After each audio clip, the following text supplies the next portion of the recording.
Adequate notice of the March 12, 2026 regular meeting of the Township Committee has been provided in accordance with the Open Public Meetings Act by posting written notice and agenda of the meeting on the bulletin board in Municipal Building 1000, Route 10, Township of Hanover, and by posting the same on the official Township website and by delivering such notice to the following newspapers: Morris County Daily Record, Hanover Eagle, and by filing the same with the Township Clerk. Roll call, Committeeman Cahill. Here. Committeeman Faramasca. Here. Committeeman Francioli. Here. Committeeman Mahalko is excused this evening. Mayor Gallagher. Here. 4 members in attendance. Please join me for the Pledge of Allegiance, and if you would, please remain standing to have John Faramasca lead us in the prayer. I pledge allegiance to the flag of the United States of America and to the republic for which it stands, one nation, under God, indivisible, with liberty and justice for all. Almighty God, please watch over and guide this governing body with an abundance of wisdom and understanding to help make the best decisions for our residents. Please bless our first responders and township volunteers who help to keep us all safe. Also, bless our township employees and residents. Lastly, please let us pray for the men and women of the United States Armed Forces who stand vigil over us always. Amen. Thank you, John. Okay, Kristen, here you go. Okay. Good evening, everyone. First on the agenda is the approval of the Township Committee meeting minutes of February 12, 2026 and February 26, 2026. May I have a motion to approve? Second? All in favor? Aye. So approved. Next is the public hearing and adoption of ordinance numbers 5-2026, 6-2026, 7-2026, 8-2026, 9-2026, 10-2026, 11-2026, 12-2026, and 13-2026. I'd like to begin with ordinance numbers 5, 6, and 7. Proof of publication that the ordinances and their notices of introduction appeared in full in the February 18th issue of the Daily Record. At this time, may I have a motion to convene the public hearing on ordinance numbers 5, 6, and 7 only? So moved. Second? All in favor? Aye. Is there anyone in chambers wishing to be heard concerning ordinances 5, 6, or 7 only? If so, please state your name and address for the record. May I have a motion to close the public hearing? Motion. May I have a second? Second? All in favor? Aye. Public hearing is closed. Now in adoption, may I have a motion to adopt ordinance numbers 5, 6, and 7? So moved. May I have a second? Roll call, Committeeman Cahill. Yes. Committeeman Faramasca. Aye. Committeeman Francioli. Aye. Mayor Gallagher. Aye. So adopted. Next, I will do ordinance number 8. Ordinance 8-2026. Proof of publication that Ordinance 8 and the Notice of Introduction appeared as a summary in the February 25th issue of the Daily Record. I'd like to state for the record, Ordinance 8 was sent to the Morris County Planning and Preservation Offices. Ordinance 8-2026 was also referred to the Planning Board for their recommendation and referral. In a letter dated February 24th, 2026, from Planning Board Chair Michael Critchley, it is stated that, if adopted, Ordinance 8 would amend Chapter 72, Affordable Housing, of the Township Code by amending the provisions for affordable housing units and affordable housing developments. The proposed amendments are intended to provide consistency of the Township's regulations with recently amended state laws. The Planning Board has also determined that Ordinance 8 is substantially consistent with the master plan. At this time, I have a motion to convene the public hearing on Ordinance 8. Motion. May I have a second? Second? All in favor? Aye. Anyone in chambers wishing to be heard concerning number 8 only, please state your name and address for the record. May I have a motion to close the public hearing on ordinance number 8? So moved. May I have a second? Second. All in favor? Aye. Now in adoption, may I have a motion to adopt ordinance number 8? So moved. Second. Roll call, Committeeman Cahill. Yes. Committeeman Faramasca. Committeeman Francioli. Aye. Committeeman he's not here. Mayor Gallagher. Aye. So adopted. Next is the public hearing on ordinance 9-2026. Proof of publication that ordinance 9 and its notice of introduction appeared in full in the February 18th issue of the Daily Record. I'd like to state for the record that ordinance 9-2026 is a land use and development ordinance and was sent to the Morris County Planning and Preservation Office and the 5 contiguous municipalities as required by law. Ordinance 9-2026 was also referred to the Planning Board for their recommendation. And in a letter dated February 24, 2026, from Planning Board Chair Michael Critchley, it is stated that if adopted, Ordinance 9 would amend Section 48.1 in Chapter 166, Land Use and Development of the Township Code, by amending the provisions for the collection and expenditures of mandatory development fees used to assist in the development, maintenance, and administration of affordable housing units. The proposed amendments are intended to provide consistency with the township's regulations with recently amended state laws. The Planning Board has determined that Ordinance 9-2026 is substantially consistent with the master plan. At this time, may I have a motion to convene the public hearing on Ordinance 9-2026? Motion to convene? Second. All in favor? Aye. Is there anyone in chambers wishing to be heard concerning Ordinance 9? Please state your name and address for the record.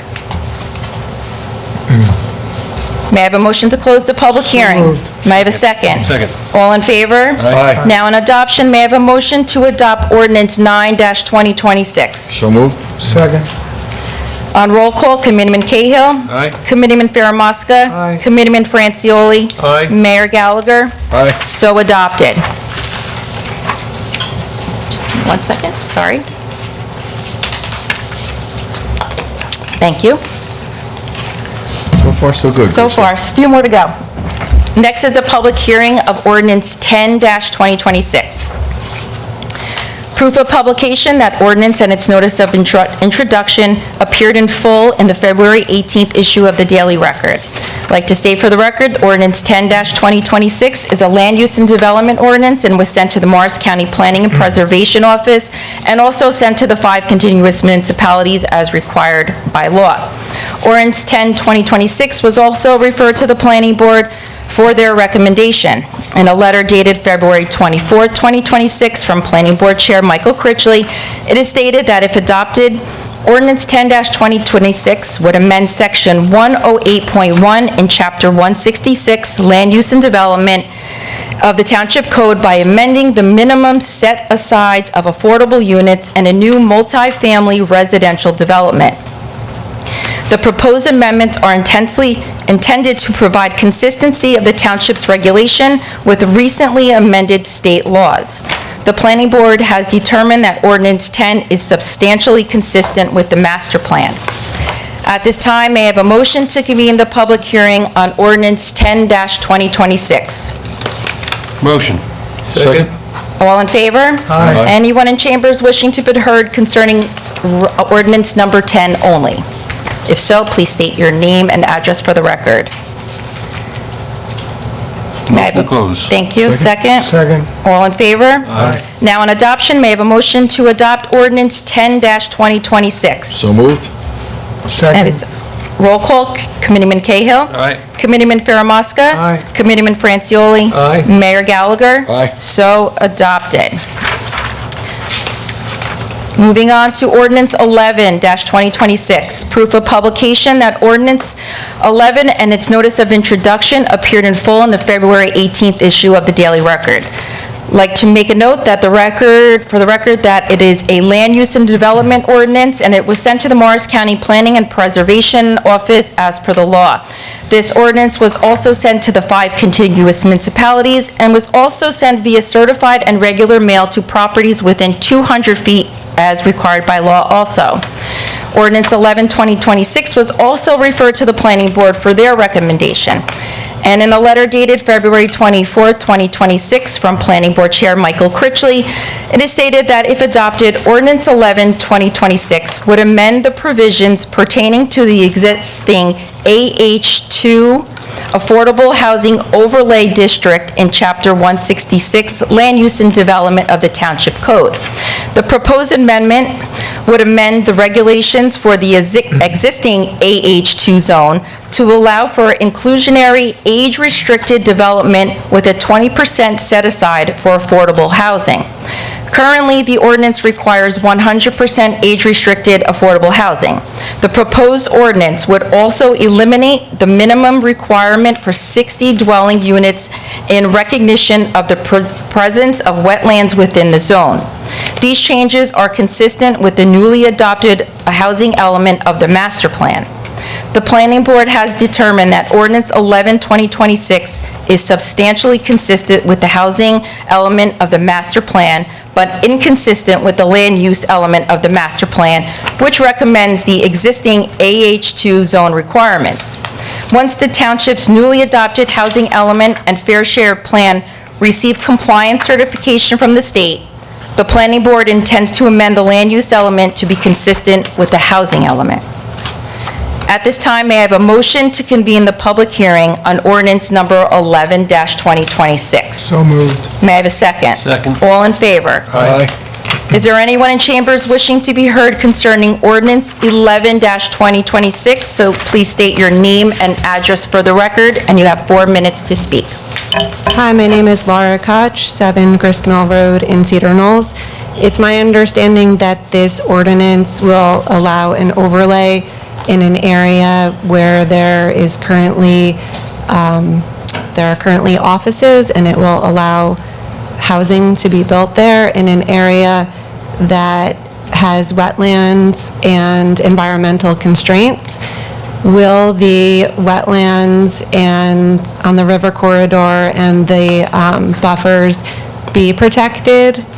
And can you guarantee that they will be protected as environmentally constrained areas? Thank you. Jonathan? Ordinance 11-2020. Sorry. That's right, that's my fault. 11-2026 is an existing overlay. We're altering the standards on that. This was a third-round site. All development would have to comply with wetlands, riparian buffers, stormwater requirements. Those are state regulations, and this does not exempt any development from complying with those requirements. Is there a specific redevelopment plan written for the site yet? I believe this pertains to a site on North Jefferson. No, the ordinance 11-2026 is not, I don't believe that's, is that North Jefferson? I don't believe that's the correct ordinance. Fred? This is not a redevelopment area. This is an existing overlay that we're just modifying. And there is no development plan at this point in time for this property. Right, okay. Can you guarantee that when there is redevelopment, that those areas will be protected and can it be written into future redevelopment plans for that area? It will be required that they comply with all state laws, riparian buffer requirements, wetlands, stormwater protection requirements, all will be required, no matter what. It's always a condition of compliance with any development. Okay, thank you. Thank you. Anyone else on this one? Or any of the other ones that we already introduced and approved? Motion to close? Second. Krista? Okay, all in favor? Aye. Now on adoption, may I please have a motion to adopt ordinance 11-2026? So moved. Second? All in favor? Oh, I'm sorry, I had to do roll call. I'm sorry. Committeeman Cahill? Yes. Committeeman Faramasca? Committeeman Francioli? Aye. Mayor Gallagher? Aye. So adopted. Next is the public hearing on ordinance 12-2026, proof of publication that the ordinance and its notice of introduction appeared in full in the February 18th issue of the Daily Record. I'd like to state for the record that ordinance 12-2026 is also a land use and development ordinance and was sent to the Morris County Planning and Preservation offices as per the law. Ordinance was also sent to the 5 contiguous municipalities. It was also sent via certified and regular mail to property owners within 200 feet as required by law. Ordinance 1226 is also referred to the Planning Board for their recommendation and referral.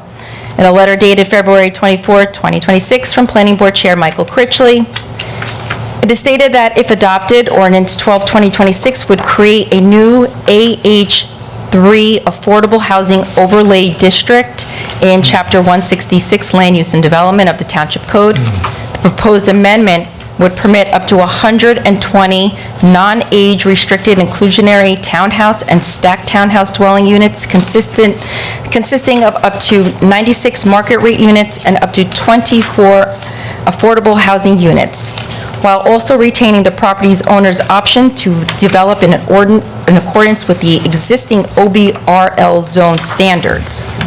The Planning Board has also determined that Ordinance 12-2026 is substantially consistent with the newly adopted housing element of the master plan, but inconsistent with the land use element of the master plan, which recommends the existing OBRL zone requirements without any overlay housing zone.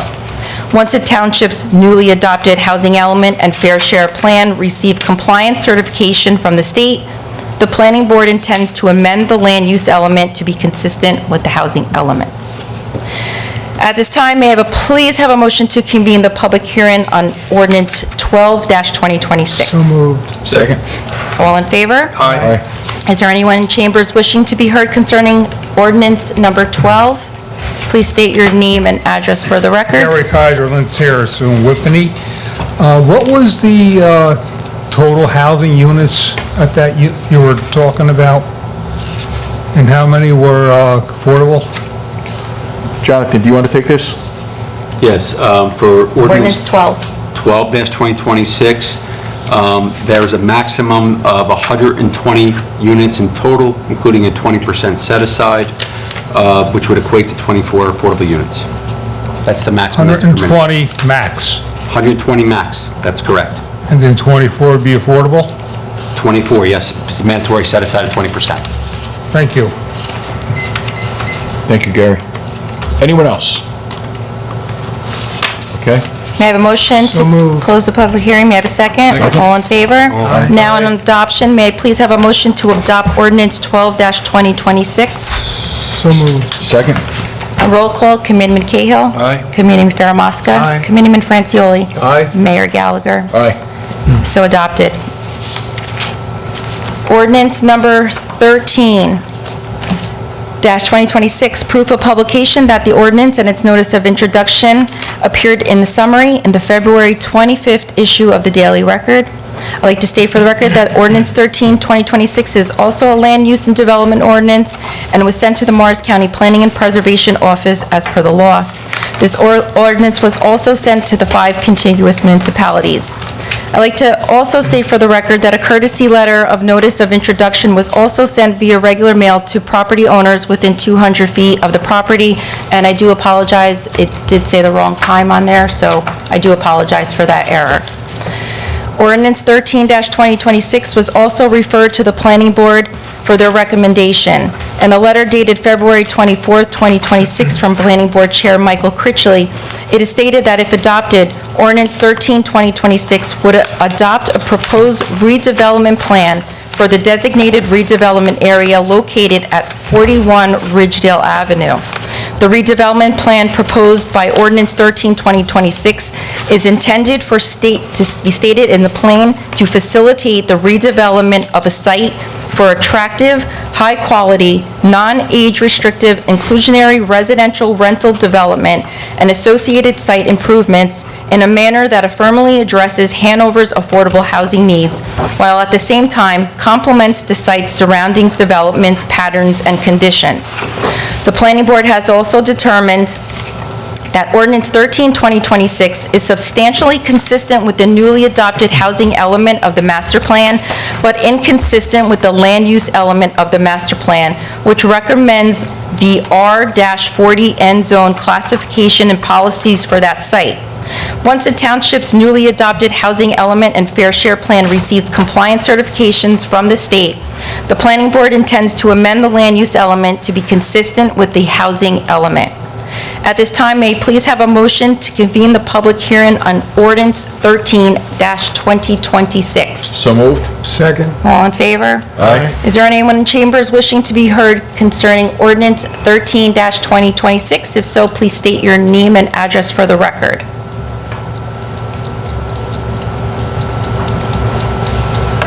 Laura Koch, Grist Mill Road. I reviewed the redevelopment plan, and there's an error on page 7. It says there are no environmental constraints on the land. However, when, I believe his name is Joe Burgess, is that right, or Burgess? Burgess? Burgess. When Joe Burgess and associates conducted the study to determine what was on the site for redevelopment in April of 2024, 17% of the site, which is, I believe, 0.77 acres, was listed as environmentally constrained land with wetland buffers. And yet, in the redevelopment plan, it says that there are no constraints. So there's a big discrepancy there. I'm requesting that the redevelopment plan be amended to accurately reflect the environmental constraints on the site.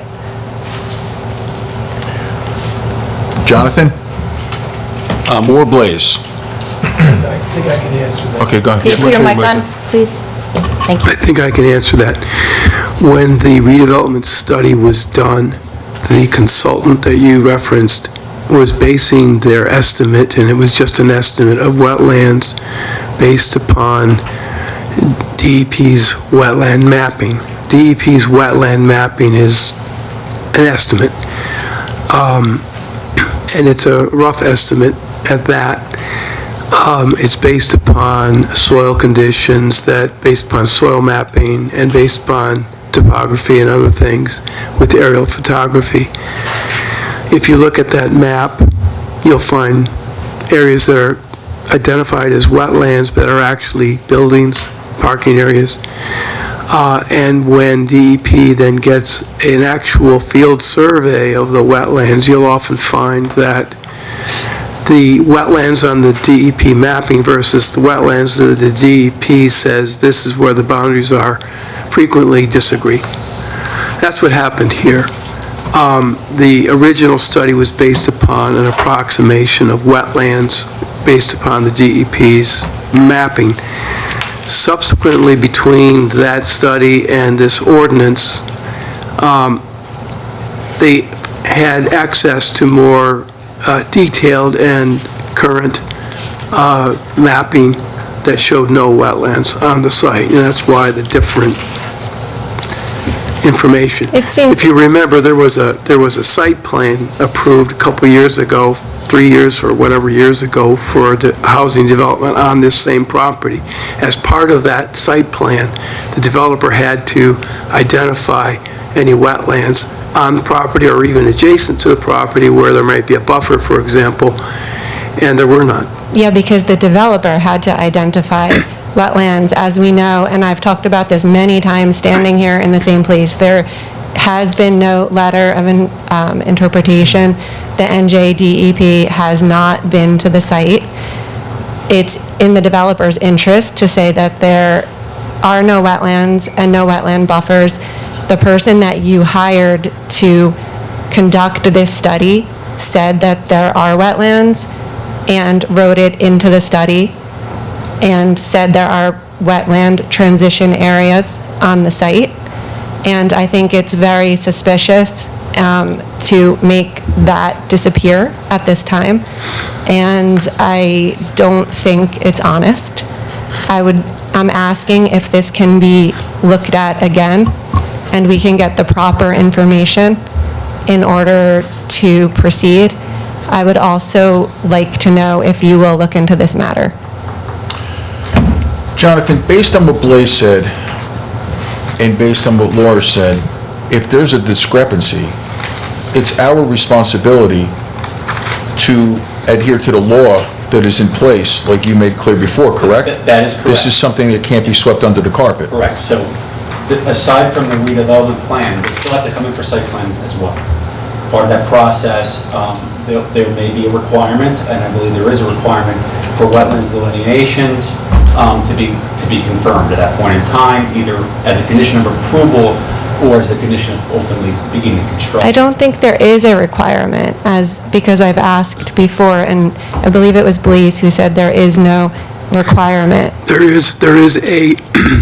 is a requirement in our completeness checklist that you indicate the presence of wetlands to the extent known, and that if there's any, but I say not anybody can do that. We either require, there are some lots that we know are not wetlands, all right? So it's handled on a case-by-case basis. If you're on the top of a mountain and it's a desert, we're not going to make you get an LOI from the DEP or even to have a field survey done by an environmental consultant. If you're in a swamp, we're going to assume it's wetlands and we're going to make you get an LOI. Then there's this whole gray area in the middle where you might not be. In those cases, we typically require a field study by an environmental consultant to identify their best estimate as to where the wetlands are. If there's any doubt in that regard, then we will make it a condition of approval that they have to go to the DEP, get a letter of interpretation to identify the boundary of the wetland and the classification of the wetland, because otherwise we'd be in violation of state regulations. But we cannot, by state law, we cannot require that they get that LOI before they file their application. Right, We have to that's make what I it a thought. condition. That's what I thought. Right. So what Blaise is explaining is, as a condition of approval, it wouldn't, and this redevelopment plan does not waive any state, NJDEP state regulations. We cannot do that. No, the We have state authority to do so. trumps our Yes. municipal's plans, Just let of me course, finish, yes. please. Yes. So what Blaise is explaining is, in the situation that you've raised an issue of, there may be a environmental restriction on there. And we'll look into it further during the site plan process that can also be addressed.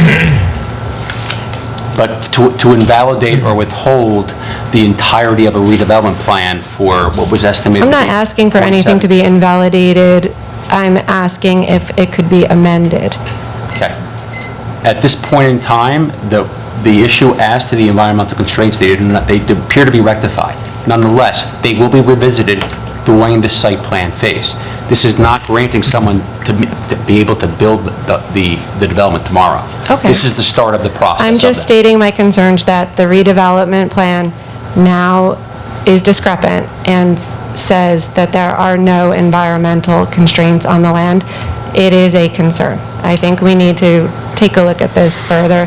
My opinion, and likely the opinion of many people in town. Thank you. Duly noted, and we will do our due diligence. Jonathan? Absolutely. Is there anyone else that would like to speak regarding ordinance 13? Seeing none, motion closed. May I have a second?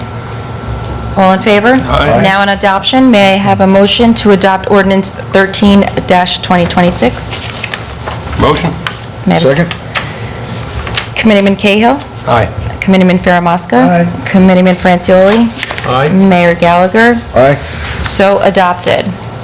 Next on the agenda, the Township Committee has decided to withdraw ordinance 15-2026 due to substantive changes to the ordinance once it was introduced. The Township Committee will reintroduce the ordinance tonight as ordinance 19-2026. So may I have a vote on withdrawing ordinance 15-2026? May I So please? Second? Thank you. And may I do roll call? Committeeman Cahill? Yes. Committeeman Faramasca? Aye. Committeeman Francioli? Yes. Mayor Gallagher? Aye. Ordinance 15-2026 is withdrawn. Okay, moving on to the introduction of the new ordinances. Ordinance number 17-2026, 18-2026, 19-2026, and 2026. I'll read the titles of each into the record. Ordinance 17-2026, an ordinance of the Township Committee of the Township of Hanover authorizing the resurfacing of a portion of Algonquin Parkway from Melanie Lane to New Jersey State Highway Route 10, the Whippany section of the township, and appropriating the sum of $196,290 from the New Jersey Department of Transportation's fiscal year 2025 municipal aid program, and $385,000 from the township's 2026 current fund budget. Ordinance 18-2026, ordinance of the Township Committee of the Township of Hanover authorizing 1.5% increase in the appropriation limit of the township's calendar year 2026 current fund budget, and further establishing a cap bank, all in accordance with NJSA 48:4-45.14. Ordinance 19-2026, ordinance of the Township of Hanover, Morris County, New Jersey, amending Section 166-141, regulations applicable in all zones in Article 20, signs, Section 166 through 189.10. Other requirements in Article 32B, O-S Office Services District in Chapter 166 of the Township Code entitled Land Use and Development, in order to amend the general regulations for sign illuminations and to amend certain requirements for hospitals and large ambulatory healthcare facilities in the OS Zone District. Ordinance 20-2026, that's a big one. Hold on, let me get to it. Here we go. An ordinance of the Township of Hanover, Morris County, New Jersey, amending Section 166-4, definitions and word usage in Article 2, definitions, Section 166-115, multiple principal buildings on the same lot, multiple principal uses within the same building, multiple drive-in or drive-through uses on the same lot. In Article 19, General Provisions, Section 166 through 195, Prohibited Uses, and Section 166-197, Performance Standards in Article 34I, Industrial Districts, Section 166-203.4, Required Conditions in Article 36A, I-B2, Industrial Business Districts, Section 166-207.8, Prohibited Uses in Article 37C, I-5 Industrial District in Chapter 166 of the Township Code entitled Land Use and Development, in order to amend the definitions of motor vehicle repair or maintenance establishment, amend the regulations for multiple principal buildings on one lot and multiple uses within one building, delete certain prohibited uses in the I and I-5 zone districts, and to delete the prohibition of access of minor streets in the I zone district.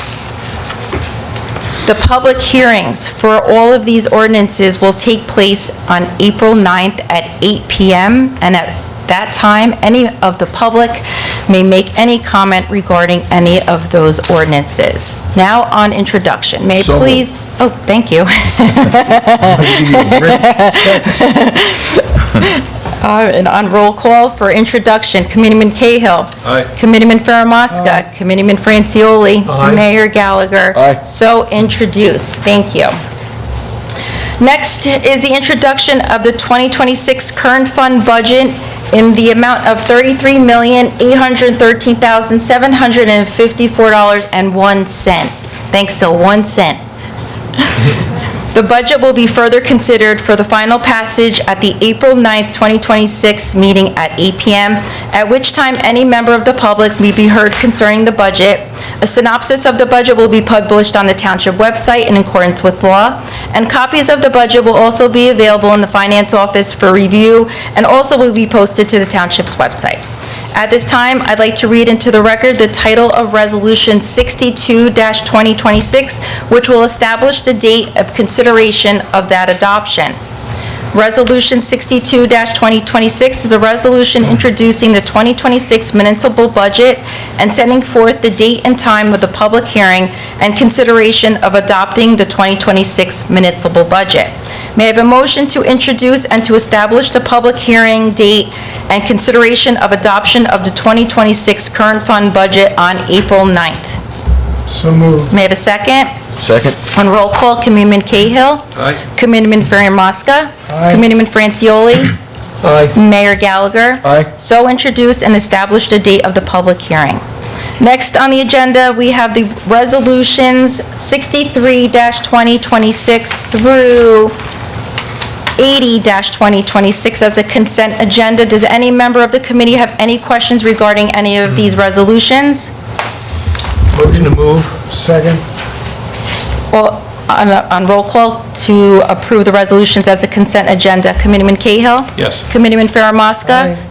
Committeeman Francioli? Yes. Mayor Gallagher? Aye. So approved. Then the last is to pay the bills in the amount of $5,633,876.05. Could we please pay the bills? I will make the motion for our esteemed CFO to pay the bills. I appreciate that. All in favor? Aye. Bills are to be paid. Mayor and the members of the committee and the public, thank you very much for your time, and that clears my part of the agenda. Thank Krista, you. you did an incredible job. Thank you. Very much. No worries. Before we open to the floor, I would like to ask Fred or Jonathan to just take the floor and explain why we had so many ordinances tonight, the importance of the March 15th deadline, and what that may mean now for Hanover Township. Fred, do you want to start, and I'll fill in afterwards? All right, so as many of you know from our prior meetings here, the New Jersey governor and the New Jersey state legislature adopted what's Public Law 2024 C2 in March of 2024. That was a total revamp of the affordable housing laws in the state of New Jersey. As part of that statute that was adopted, the state legislature established a set of deadlines for municipalities to become be brought into compliance with the updated laws for what's called the fourth round, in quotes. Affordable housing rounds are broken into, affordable housing obligations are broken into a series of rounds. They used to be at 6 years, now they're at 10 years. The fourth round began on July 1 of 2025, and it continues until June 30th of 2035. The township, as part of that process, had certain deadlines to meet. The first deadline was January 31st of 2025 to determine its fourth round affordable housing obligation. And then the next set of deadlines was for challenges, and then there was a set of deadlines for resolving those challenges on the municipality's allocated obligation. Initially, the DCA set the Township of Hanover's obligation at 544 units for the fourth round, and a present need obligation of 69 units. I'm sorry, prospective need obligation of 544 units, and a present need obligation of 69 units. The township did not agree with that number. We fought that number. We were able to reduce that number on our prospective need and our present need for the fourth round affordable housing obligations down significantly. For the present need obligation, which is the existing units in the town that are occupied by qualifying very low, and moderate income households in need of significant structural repairs or major habitability needs. For example, plumbing or lacking of a kitchen, or essentially a failing roof system or structural system. Again, the DCA said our number was 69, we reduced it down to 10. Prospective need obligation, as I was saying before, which is the large number, that's an estimate of the regional obligation for municipalities allocated to each municipality in the region. We're in Region 2, which is comprised of Essex, Warren, was it Union County as well, Blaise? I always forget that part. But yes, Essex, Union, Warren, and Morris counties. And Sussex as well, right? In Sussex, I think. No. You can't remember all of them, sorry. Nonetheless, we are allocated a portion of the obligation for that region, and we fought that number. We reduced it from 544 to 461. From there, we had an obligation to meet or devise a plan to meet our obligation of that 461 units. We had to adopt our housing and fair share plan by June 30th of 2025 and upload it to the program, the Affordable Housing Dispute Resolution Program. That program is it's a new program that's comprised of retired judges that have a familiarity with affordable housing laws in the state, and they also appoint special adjudicators, which are planners like Mr. Branchow, to assist in that process instead of going right to court disputes and legal disputes with challengers. They allowed challengers or interested parties, including a nonprofit entity known as Fair Share Housing Center, to challenge municipalities' plans, to challenge the obligation numbers, and to challenge how municipalities were meeting their obligation. So municipalities, again, we had to adopt our plan by June 30th of 2025. Challengers were allowed until August 31st of 2025 to file challenges.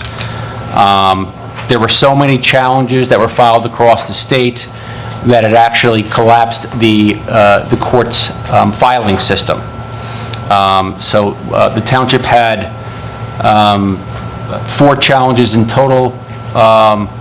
We had Fair Share Housing Center, JMF, and, 3 other challenges that were filed, so 5 in total. We participated in the process. We had multiple meetings, mediated meetings with the special adjudicator and the program judge. We were able to reach a resolution with one of the predominant challengers by December 31st. And ultimately, by the way, Fair Share Housing Center sought to strike the township's immunity from build-to-remedy and exclusionary rezoning during that process. Luckily, we were able to devise a very strong plan. The administration and the township committee and our professionals were able to devise a very strong plan. We were able to defeat the majority of the challengers' claims, and ultimately, the program judge did recommend the continuation of immunity for the township and allowed us an opportunity to revise our plan. We have a deadline of March 16th. It's actually really March 15th of the statute, but unfortunately the legislature didn't realize that March 15th is a Sunday, so the county Mount Laurel judge moved it to March 16th. So we have a deadline of March 16th to adopt our revisions to our housing and fair share plan and all of our implementing ordinances and resolutions to meet our obligation. Once we do that, which we did tonight, I have to go run to the court system and upload all of our ordinances and our plan and our resolutions to the court system. And from there, although it's not entirely clear from the legislation or any of the regulations because they failed to do some work at the state's level, we have, or likely or potentially likely to have a, what's called a final compliance hearing. We're not sure when that will be scheduled, if there is going to be one scheduled, but if there is one, it would probably be not until May, with the goal of obtaining what's called a final certification of compliance and repose that entitles us to immunity from what we call exclusionary zoning and build-to-remedy challenges for the foreseeable future, really the next 10 years. The township worked feverishly with crazy deadlines to address those requirements. If we missed any of those deadlines, by the way, automatically we lose immunity, we're stripped of immunity automatically, and a builder can sue us for a builder remedy. I don't know if you've seen some of the prior meetings that I've attended and given some answers on what a builder remedy is. A builder remedy, essentially, if it's granted by a court, it allows a developer to come into a township and develop high-density affordable housing or high-density development with affordable housing, substantial number of affordable housing units as well, part of that, and they will not be subject to the, or limited subject to the township's zoning ordinances.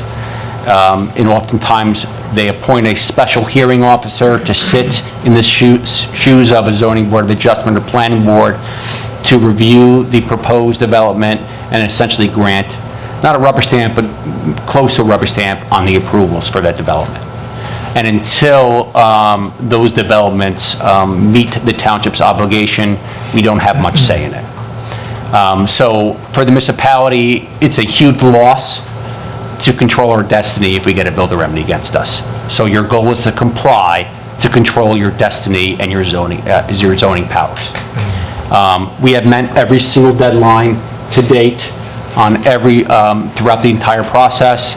And as a result of tonight, I do believe there is a very high likelihood that we will be obtaining a final certification of compliance and repose, entitling us to that immunity. So it's a great job well done by the Township Committee, the administration, and all the professionals in getting this done. It was a major uphill battle for all municipalities throughout the state, with the exception of approximately 67, which are called urban aid municipalities. They do not have what's called a prospective need obligation. They only have a present need obligation. We were allocated a portion of those, the urban aid municipalities in our regions obligation, as well as many other municipalities. So a large portion of our fourth round obligation for prospective need is actually from those urban aid municipalities, including Montclair, Hoboken, and Newark. Jonathan, great job, and thank you Threw a for lot out everything there, so so. far. But I have one thing to ask before we bring Fred in. And Yeah. I'm really looking forward to having Fred come in. So with the number that we initially were going to be obligated to provide, Yes.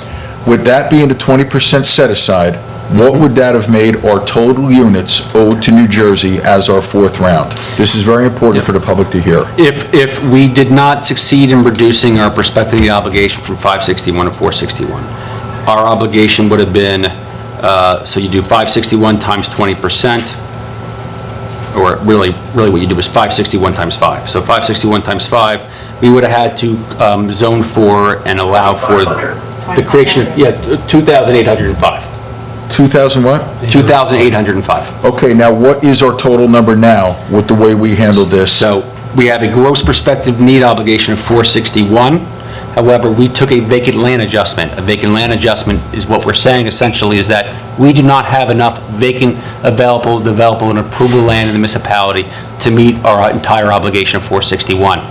We were able to reduce our prospective, or adjust our 464 unit, or 461 unit reduced obligation down further to have what's called a realistic development potential, meaning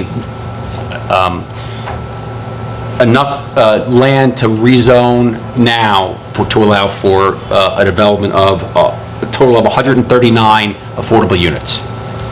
So we went down from essentially 461 to an RDP, or realistic development potential, of 139 units. So what's our total build in round 4 compared to what it could have been? That's before we take into consideration credits and other items, Okay. Mayor. Yep. We have a ton of extension of controls that are ready, that were being applied towards these. So the total number of units, really, what we're looking at here, affordable units in total here, there's a significantly lower number than that. Blaze, do you have the total number of units? I have some of them here. I don't have all of them. Total number of units, Yep.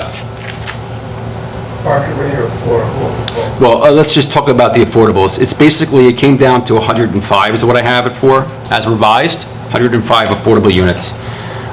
That doesn't take into consideration the Bayer South Campus site that we had approved previously as a proactive measure. there's 85. Yep. Okay, I think it might be time to bring in Fred. Fred? Ladies and gentlemen, Fred Samrow. Okay. Yes, we can hear you. Can you hear me okay? All right. Should we put a mic up to- All I had is, right along the last line of discussion here, the state's obligation, and it was an obligation and a mandate to the township, would have put us at 2,800 units. And that probably for the next 10 years.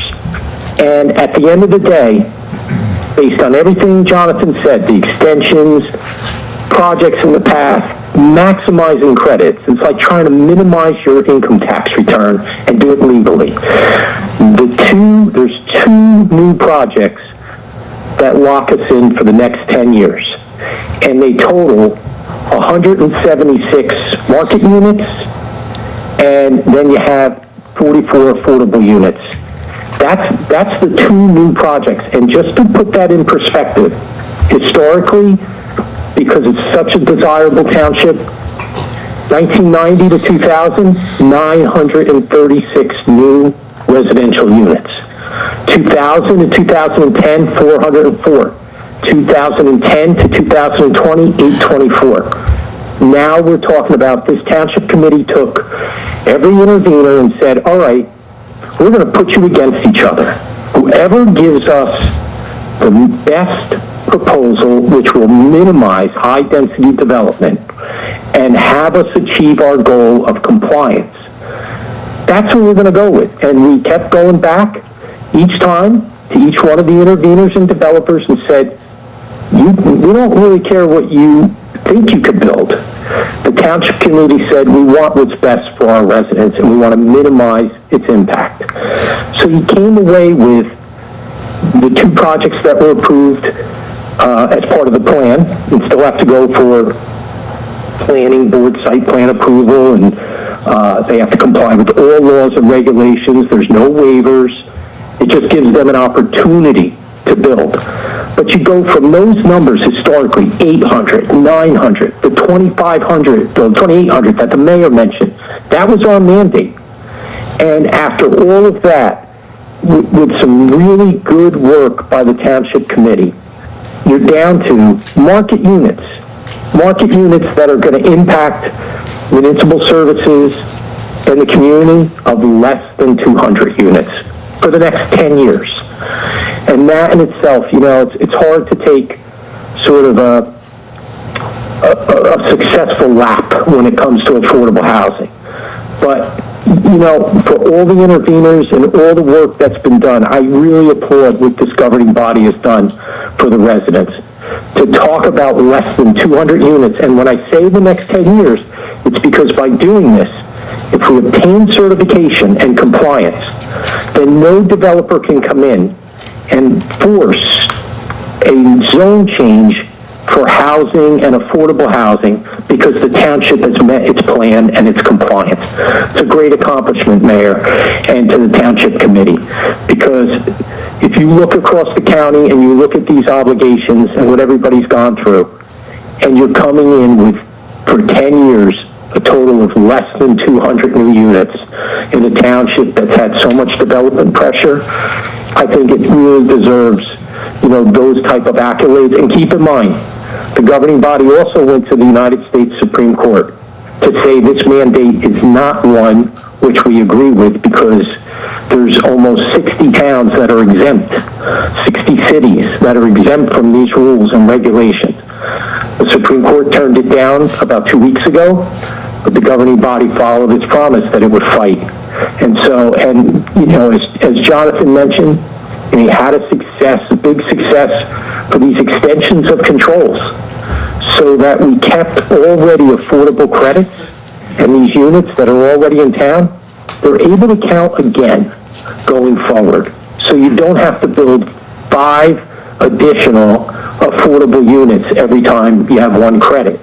That saves a tremendous amount of units going forward, and we just received that decision 10 days ago after 4 years of litigation and again a fight. So I think the governing body has been compliant. It's not as if it's saying we're not going to do this, and the mayor always says we could kick the can and create problems, but it fought the fight and at the same time really minimized the impact and the impact on the community going forward. These projects, at least, they will not change the character of Hanover Township the next 10 years. And I just have to say, you have to be in executive session because you don't want developers, you would love the public to hear this, about all the strategy you talk about and all the properties you try to protect and try to minimize the development. But if you were in there, you'd hear the governing body keep saying, well, this isn't going to work. This isn't going to work until finally it said, all right, we are going to see which developer is going to make this best for Hanover at the end of the day and minimize the units. And I think you really did that when you look historically and you look at what other municipalities have had to do. Thanks, Mayor. Fred, before you go, I just want to have you conclude with one more thought. First of all, through this whole exercise, individually, we've all said we feel as if our hands are tied. But our hands have never been tied. Because I said since I was in 4th grade, if I go down, I'm going down swinging. And Hanover Township has been swinging. And Hanover Township has been on the offense. And Hanover Township has been looking at every single option over and over and over again with the best people we can possibly get. Fred, Jonathan, Jeff, these guys are the best. They also called in quite a few resources, and we worked very, very hard. So I want to say that I'm proud of this. We have one more step to announce it, and I want Fred to conclude by something that we've been arguing about, and I think that argument is almost over, because Jonathan made it very clear and Fred repeatedly makes it clear. When you're not on this side of the dais, you can get away with just say no. Just say no. We don't want any more housing. But if we, quote, just said no, we might be heroes for 2 or 3 days, but the state would have zoned for us, and we would have gotten thousands and thousands of units. So if anybody even implies that we didn't do our best and we didn't do our due diligence, and guess what? We didn't go down swinging, we're standing tall, because if this goes through, we have a very, very good deal, and we're still not taking a victory lap, but it was a team effort. I'm extremely proud of this, and I will compare this record to any other record in North Jersey, maybe even the entire state. So that being said, Fred, what happens, this is the last time I'm going to ask you, because we all still hear it in the field. What happens if we folded our arms and said, I'm just going to say no? What happens, Fred? I would have said that the 2,800 units, until you exhausted that with developers coming forward and going to the court, going past the township committee and the planning board and our zoning ordinances, we would have had developers continue until they reached 2,800 units and our affordable obligation that we started the round with. So you would have had almost 3,000 new homes before it was over. That would have been the risk. Fred, thank you very much. That was great. That being said, I would like to open to the public. Motion? Second. All in favor? Aye. If anyone would like to address the governing body, please state your name, address, and you have 4 minutes. Dale Cowley, 22 Short Hills Road. In regard to the affordable housing, once they're in the housing, does anybody review their finances to say that they no longer qualify for it and they should move on so we can use that housing for people who need it? Jonathan or Fred? I wasn't sure if we're going to go back. Oh, you know what we'll do? We'll take all the questions about affordable housing, and we'll give you a lightning round of answers at the end. So do you have another question, Dale? Well, is there an ordinance to do that? We will answer that at the end of the lightning round. And if there is not an ordinance, can the town write one to review it every 5 years so that we don't have people living in them who can well afford not to be there? Thank you, Dale. Thank you.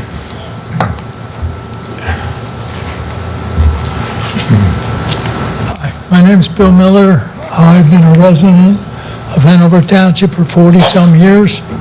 Had kids go all through the school systems, have families and children residing in the system here, and even now to the point of having a great-grandchild in this and living in Hanover Township. I have a big investment in this town. My family lives here. I gave Mr. Giorgio letters that I hopefully will get to the council members, and I have a few concerns. And one of the things that sparked my even getting up here was I saw the pleading of our fire company and first aid squad asking to pass the budget. And I'm saying, boy, things must really be tight, because it's kind of like a plea to vote to pass the budget. I'm very happy that it did pass, because it's vital for our community. And just in walking in my neighborhood, I talked to someone, and they said our community garden. And to get right on the record first, I am a big supporter of the community garden. I think it's a good idea, a good concept. My wife and I are avid gardeners, and I like to see that. But he said, well, we're going to expand it. And I expand it. Why? And I see that garden probably more than anyone here, because it's right across the street from my house. I see it all the time, every day. And many of the plots weren't used. There was 77 last year. I don't know how many there are in total, but there's 77.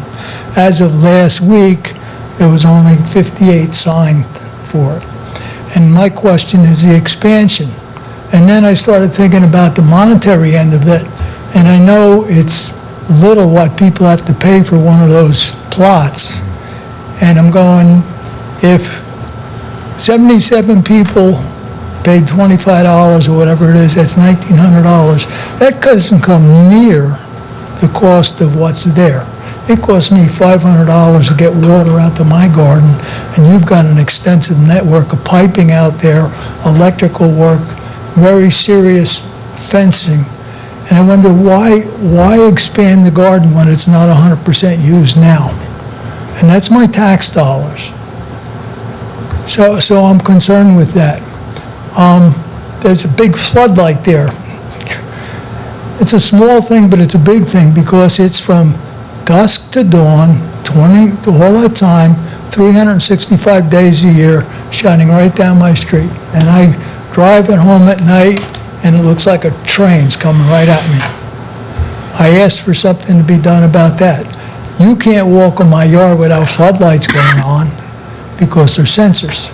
I don't see why the town can't have a sensor on that system when if someone's in the garden and you need that kind of security, okay, have it so it just goes on when it's needed, but not on all night long. I mean, everybody complains about electrical costs. Oh, okay, that's concerning. Now, the next thing is with the wetlands.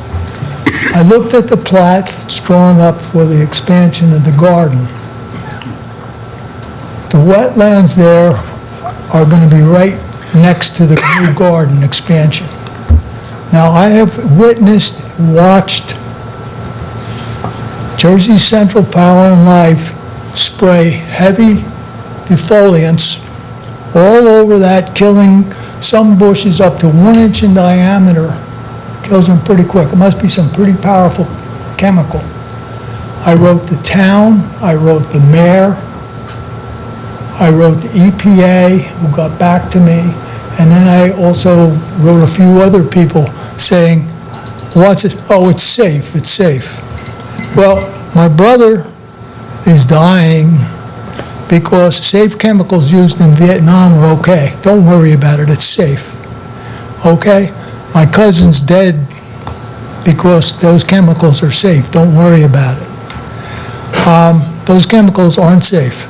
They're going to be sprayed right next to that, especially the expanded area of the garden.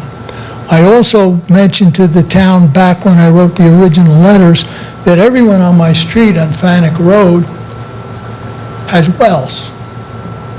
And that wetlands has water in it a big part of the year. I'm concerned about my health and my neighbor's health, and I don't know who else uses well water around here, but it's being sprayed. I get the big brochure about all the environmental stuff the town sends out, how you have to recycle this and pick up after your dogs and don't use the that's great.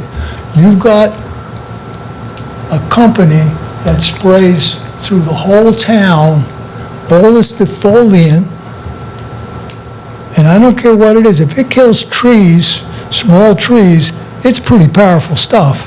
And that goes in the water, and that goes in the ground, and that goes in the river. And maybe your kid plays in it. That's not funny. And I asked the town to do something about it. I got no response. EPA got back, and they said the only thing they found wrong was of the 6 guys that were spraying, one of them wasn't certified. But it's okay. Don't worry about it. And I'm saying it's okay.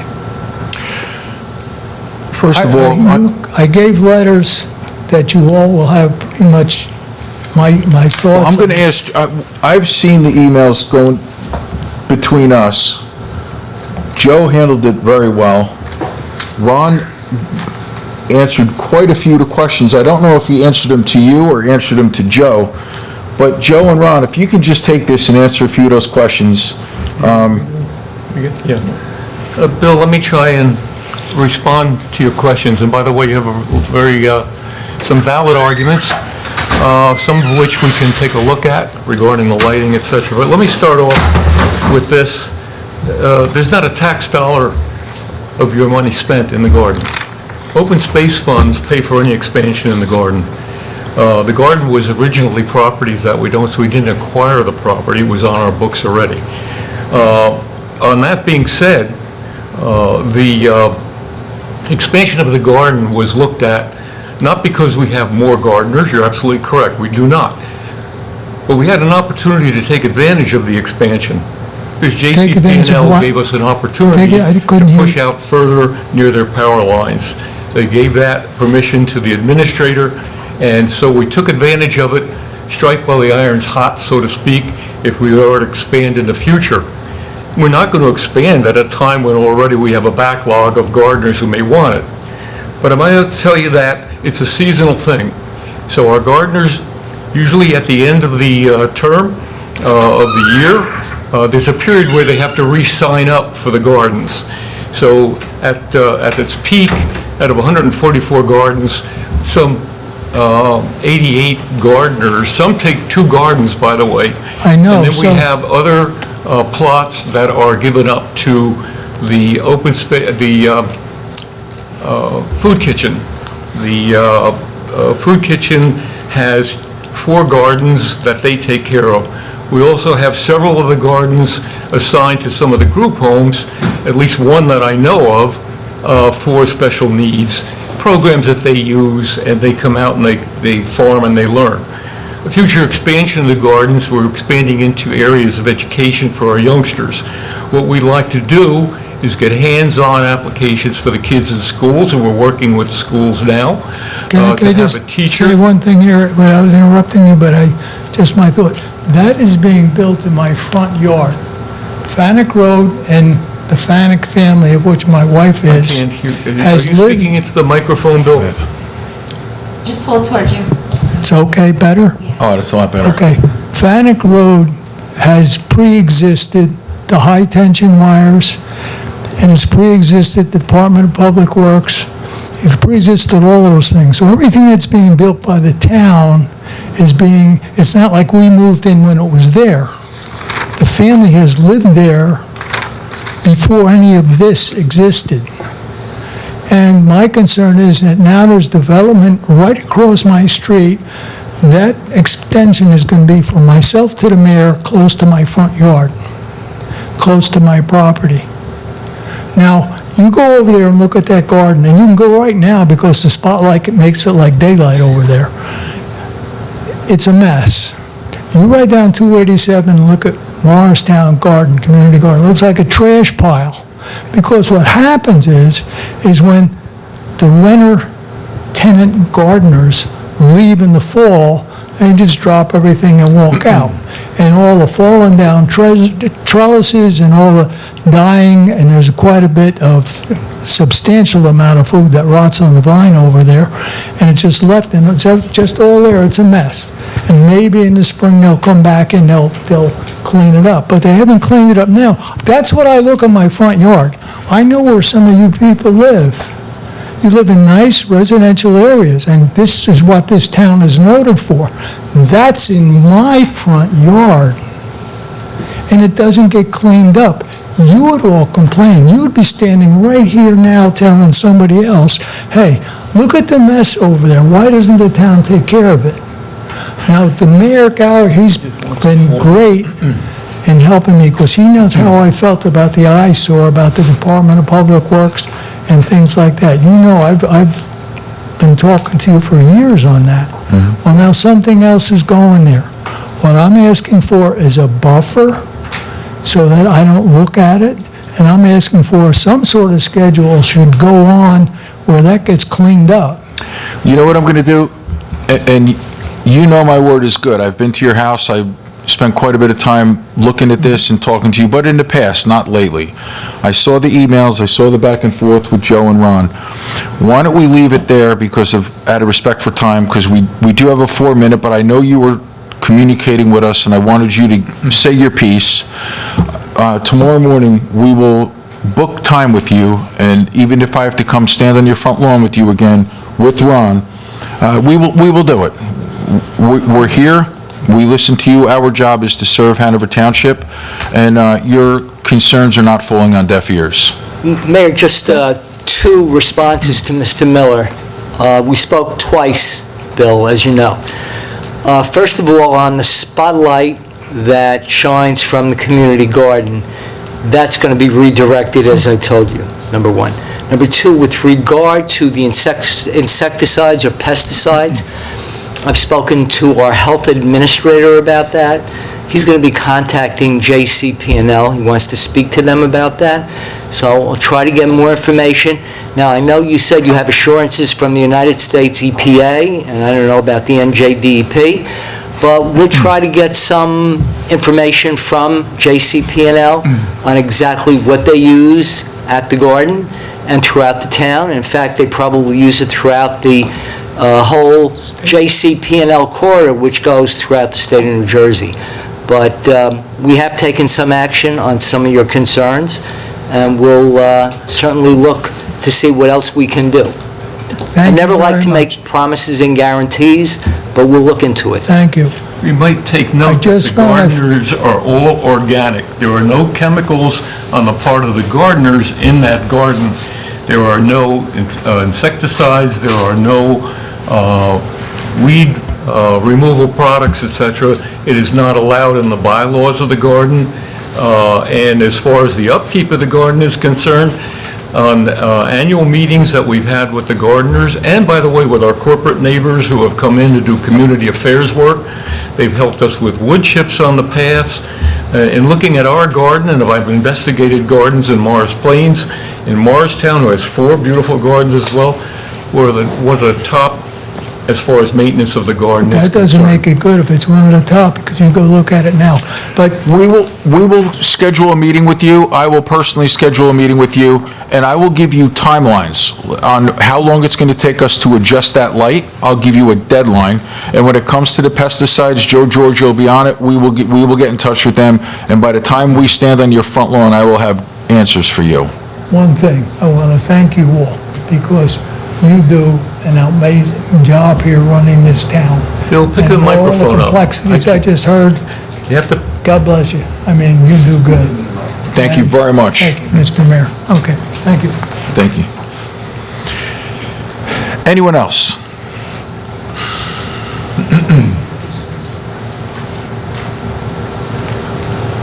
John Argrio, 2 Lexington Court. I just have a comment and a question. First comment is that this committee already knows my disdain for expansion in this town, so what you guys have done, I understand the state of New Jersey has put a gun to your head and there's pretty much not much you can do. It's how many bullets you can dodge. So, thank you very much, okay? Thank you. My other question is, and this is just for my own knowledge, and it could be for the public's also, why is it that in your resolutions, like for instance, Resolution 69-2026, a resolution authorizing the refund of redemption monies to an outside lien holder concerning a property, why isn't, like an explanation for the redemption? What resolution was that, John? I'm giving an example, 69-2026. So, Bill, would you like to take, could you put your microphone on? Thank you. The redemptions come when the finance office has to have a tax sale every year. There are liens put on properties, and the state requires us to calculate the redemption fee, and we're going to reissue the money back to the lien holder, so we have to put it in resolution form. So is that based on the sale of the property that they've paid in advance, or? No, what happens if they don't pay their taxes, they go to tax sale, and somebody comes in and pays their taxes. And if they don't redeem in 5 years, that person can actually foreclose on them.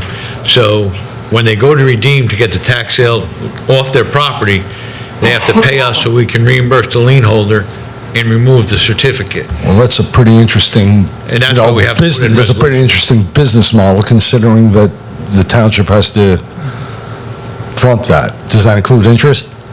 I mean, it affects the budget. It's a debit from the town's account.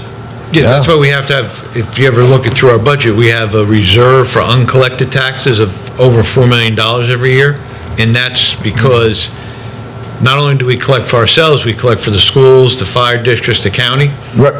Whether you pay your taxes or not, we have to turn over those funds to the other organizations. Naturally. So for us not to be in the hole, the state requires us to add a cushion basically to our budget. And when people don't pay their taxes, that's what causes All right, that. so you have the cushion to actually pay it. Money. Okay, so basically, you're saying that in this particular case, Little didn't pay their taxes. So a person came in, or usually a bank or a corporation comes in, and we have a tax sale in this room, Yeah. they bid on paying the person's taxes off. Okay, and... They pay us. And does the township have a recourse? That's our only recourse is for tax sale, because then somebody will come in and pay that person's taxes, and then we'll be whole. Okay, so you've been made whole then? We've been made whole, yes. Okay, thank you very much. And then to Thank pay you, that John. person back, we have to do it by resolution. Okay, thank you. Thank you, Silvio. Anyone else?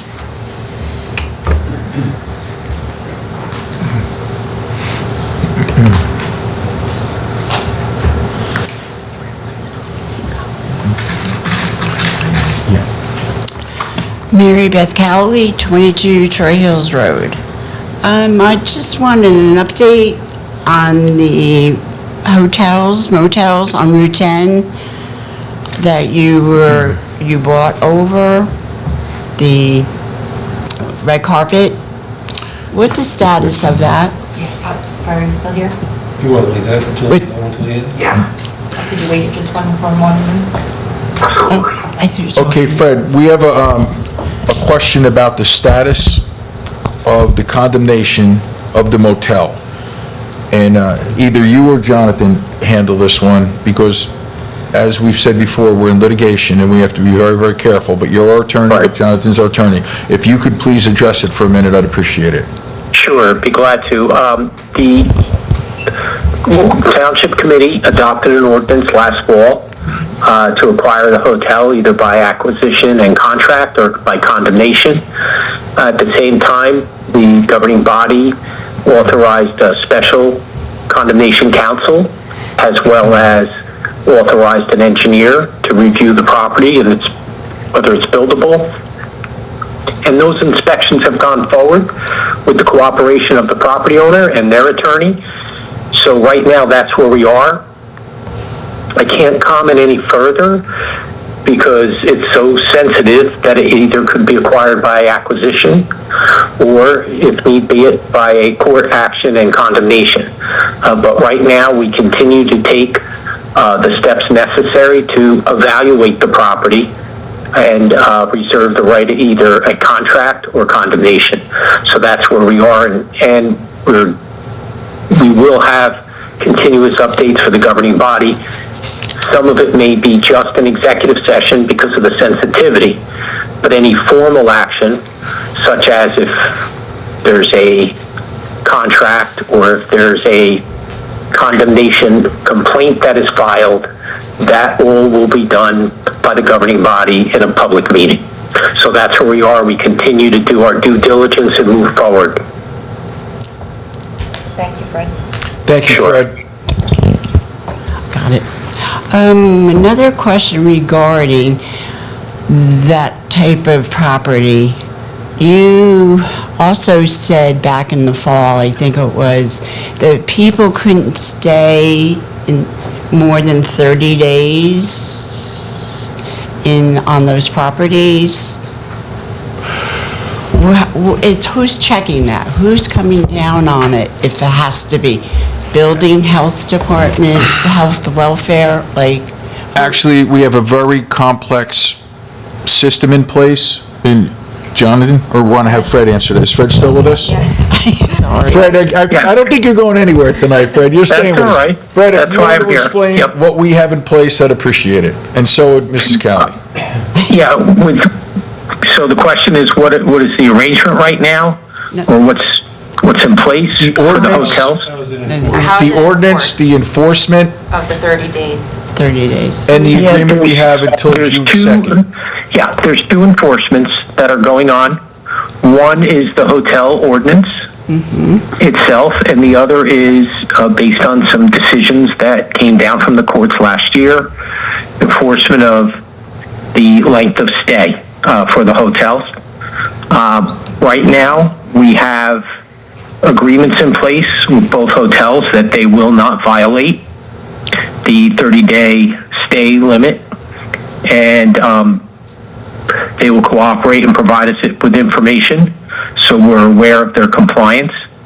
And that's in place now for the next few months, and there'll either be further court action or this compliance will continue.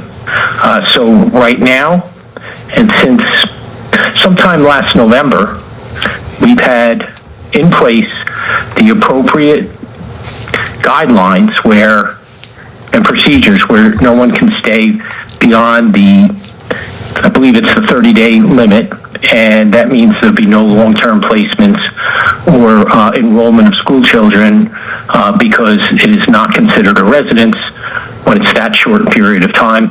There's some limited exceptions when there's real cold evenings where they would accept placements for a short period of time, but not more than the 30 days. It would be a few days. So that's where we are right now for the hotels who in the past had long-term stays. They do not have them right now, and we hope that we'll continue that compliance going forward and we won't have to revert to the courts. But if we do, the governing body is ready to do so. Who's enforcing it? Who is enforcing this 30-day? What, health department, building department? All right, Fred, the last part of the question, yes, and then we're going to move on, is who is actually enforcing this? Is it the police? Is it the health department? Is it the building department? Who's enforcing this? Well, it's a whole host of helpful individuals in the administration and our office and the police. Joe Giorgio, Krista DeGiorgio. Well, you know, everyone is, and we have information coming from their legal counsel and like I said, the police as well. So, and we even get communications from, for example, other entities such as the school, if there's any suspicion that someone has in fact is new to the district and is trying to reside there. So it's been a collaborative effort, and it will continue to be so. So we get a lot of different communications and updates at all times. And of course, the mayor's on every single piece of correspondence along with Joe Giorgio. Anything else? Yeah, one last question to Commissioner, or Committeeman, Mr. Cahill. The other night, you spoke at the Whippany Fire Department about this consultant coming in, which is great. Just have a question. Does this gentleman, I never say his name right, so this gentleman, does he have a time frame as to when he's going to report back to, say, you or the mayor or the committee on his report? Like, is there did you give him a deadline, since it's coming down to the wire on reporting to the DCA on this? Yeah, he gave us an estimate of 4 to 5 months. We're pushing him harder than that, but that's the rough estimate. 4 to 5 months, okay, because then it wouldn't be done then by the year. In not that round, but in, the going to the DCA is a cyclical thing. Just if we don't make it in April or June, Right. then we can do it again. It comes up Right, I know, it only comes up at the budget. But we want to do this right. We had very deep and significant discussions with him and tried to explain exactly what we wanted. No, I As I understand. explained at the Whippany Firehouse, we're not asking him to put together a plan with new firehouses and No, all right. that. That But it makes still sense. takes time. It's very, between the two budgets and the consolidation plan and all the, we spent 3 years putting the consolidation plan together. So I to know. ask him to take it in 30 days and come with a recommendation No, wouldn't be I- realistic. Right, I didn't know if it would be done before June 1st. Would be nice. Thank you very Thank you. much. Thank you. And Brian, thank you for taking this on. You're doing a great job. Really appreciate it. Hi, I'll be really quick. Would Fred mind just talking about the 200 units again? I'm just trying to get my head around it. He said something about 200 units Fred, are you still being on? the number? I want to understand Yes. better. Thank you. I can answer that, Fred. It's actually, it's actually 220 total we are working through right now. It's 220 in total, which are the 80 South Jefferson that Fred was talking about, and the other property at 41 Ridgeville. Yeah, it's 80 at the H2O site that are going to be The market rates, right, units, yes. and 20 affordable, and 96 at the Jefferson Road site, and 24 affordables. So if you take the 80 at the H2O site and the 96 at the Jefferson Road site, you have market units of a total of about 176. And that's the number for market units for the next 10 years that are part of this plan for new projects. And then that meets our total need? No, so we have a vacant, no. What we're talking about here is, we already proactively approved the Bayer site. That was the redevelopment that was done previously. That was done in anticipation of the fourth round to help assist us in getting to the numbers we needed to get to. So when this goes through the final step in court, I believe Laura's question was, then we meet our need. Correct. Correct. Anyone else? And I know, I'm going to answer Dale, right? Yes. You had the question about the issue on checking to see once someone is placed and a qualifying low, moderate income household is placed into a unit either by purchase or rent. It's a great question. It's a question that comes up all the time. And I wish I could give you a better answer. The state has made a policy decision that you don't have to income check them once they do qualify and they purchase the unit. It's as if they own the unit, just like anyone else. Okay. But with that answer... One second. For rentals, it's the same thing. I have asked multiple times the state to address the issue specifically on rentals. On the ownership units, you're only permitted to own one home at one time. It has to be your primary residence for 9 months out of the year. I've had situations in the past where we have found someone who is not living in that unit. They're illegally renting it. What we do is, again, we have to investigate it. We have to have the proofs available to assure that they are living there, that they are properly owning that unit as their primary residence. And if they are not, there is a process in place through our administrative agent. It's called, what we do is we say, number one, hey, you have this, you're obligated to do this, it's supposed to be your unit. If you are not residing there, you must sell it to a qualifying low, moderate income household, and we administer the resale process. We have a process for enforcement, which we can disgorge them of their illegal rental profits. I've had multiple cases since I started doing affordable housing work in 2010 to address those issues. They are hard enforcement issues. We're going to be revisiting that again. Sometimes you have to hire a private investigator to assist with that process, because again, it is private property. I'm going to use your own words against you here for a moment. You said the state says we don't have to. No, we are not allowed to. You said we don't have to. No. We are not allowed to do income qualification processes with ownership or rental. The state does not permit you to do that. That is a state regulation that we're implementing. We're preempted by it. And there's no way we can approach the state to get that rectified. All the municipalities taking part in it. We have submitted public comments on their last set of regulations. I submitted about a 40-page submission to the state. They did not take into any of my points. Well, they took a couple, but not most of them, no.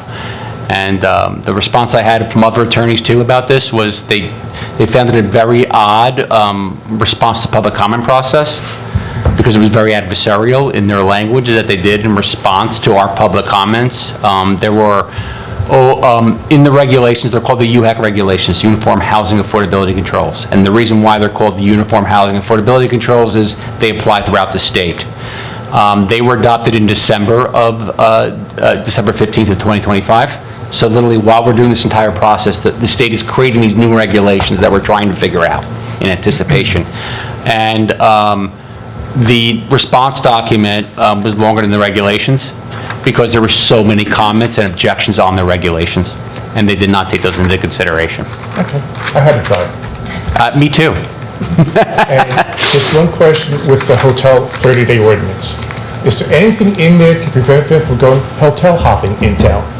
30 days at Red Carpet, 30 days at Scottish Inn, 30 days at Extended Stay, back to Red Carpet, Scottish Inn, Extended Stay. Jonathan? I didn't understand the question, I'm sorry, Dale, because I was waiting for Fred to answer. Yeah, he's asking Yes. if they can move from hotel to hotel. No, that won't work here. No. The understanding we have in the agreement, they can't move in and move out and things like that. And I want to be careful what I say about all this because it is in litigation. We're trying to make sure we answer everything. But no, to that question, they cannot sort of hopscotch. Okay, it was just a question because it puts a strain on the other resources in the town if you're trying to make things easier. That's all. Thank you. Dale, you have to be a little bit surprised how quiet I am on this one, huh? We all have our marching orders on this one. I just take it all with a grain of salt. Thanks, Dale. Anyone else? Hi, John Argorio again. I'm going to play devil's advocate in reference to what you're saying. I understand where he's coming from, okay? But let's assume, okay, let's just assume that that hotel is being used by somebody from one of the corporations here. He's obviously going to be staying more than 30 days. He may stay for a year. It may be a temporary transfer. You don't know whether he's a technician or whatever the case is. So I'm playing devil's advocate. We all know what we're driving at with that extended stay and the issue with the red carpet, but again, I'm playing devil's advocate. What happens in that particular case? You're going to kick somebody out who is a legitimate person, who needs someplace to stay?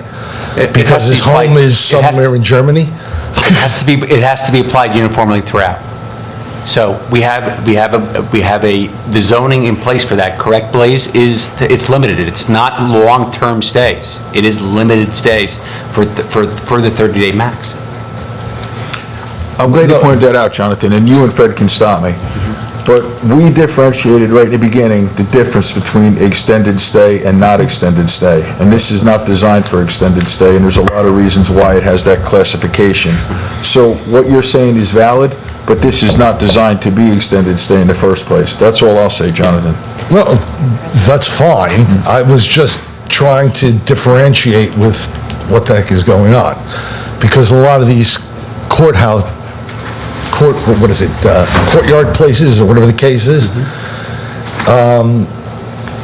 is usually for people who are working somewhere. They live somewhere else, but they're working somewhere temporarily. So that's why I'm asking the question. We know what the issue was with the red carpet, and I just don't want to go down that road. I'm just asking that question. Thank you. Thanks, John. Thank you. Anyone else?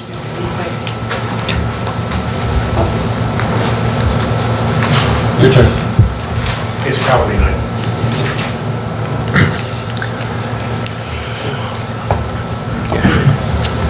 Ms. Cowley, did you come in late tonight? Did I? Where's your cookies for us? We did come in late. He had a fire call. Oh, okay. So we did, honestly. Next time, I promise. E-bikes. The e-bike rules are out there, correct? How have they been sent out? Through school system, through email? I saw it on Facebook. I'm just asking, and Jonathan? I think the Board of Ed was doing some informational too to the parents as well on this. Did we? I believe so. It's part of the state program on this, I believe. How did they get it? We can check on that to make sure. Paper? Computer?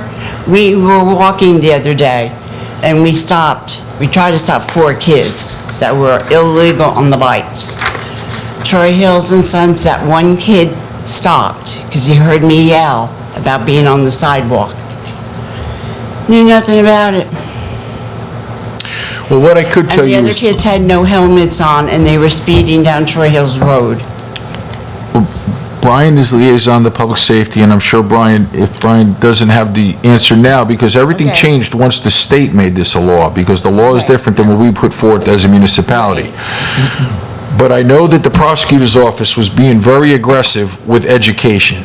Okay. And even Sunday, I spoke to the scouts, and we talked about safety, because that was one of their scout laws. Right. And I talked about the e-bike, and they thought that we were like older and we didn't understand how cool it was. And I asked them if they would want to be ambassadors to Hanover Township, their entire pack, and any other group of scouts, to help people and remind people that they should wear a helmet and why.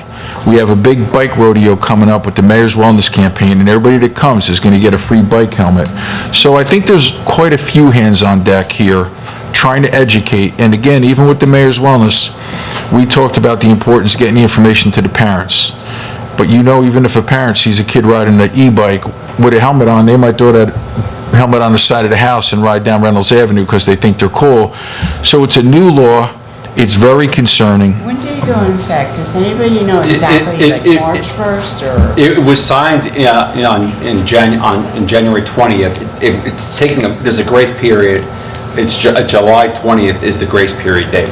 So they can do whatever until July 20th? No, I'm not saying that. We put a law in We have place. our own ordinance as well. I'm talking about the state law. Right, okay. So keep pulling them over and keep yelling at them, Mrs. Callie. Yeah, we did. He was a very nice kid. And Okay. he was upset that he didn't know. Well, thank you. Thank you for doing that. Anyone else? Hearing none, seeing none, motion to close? Okay. All in favor? Aye. All right. Motion to adjourn?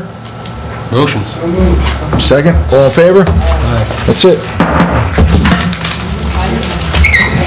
Fred, thank you very much. And welcome back, Fred. Thanks for stopping. Hey, Fred, thank you. Appreciate it. Bye.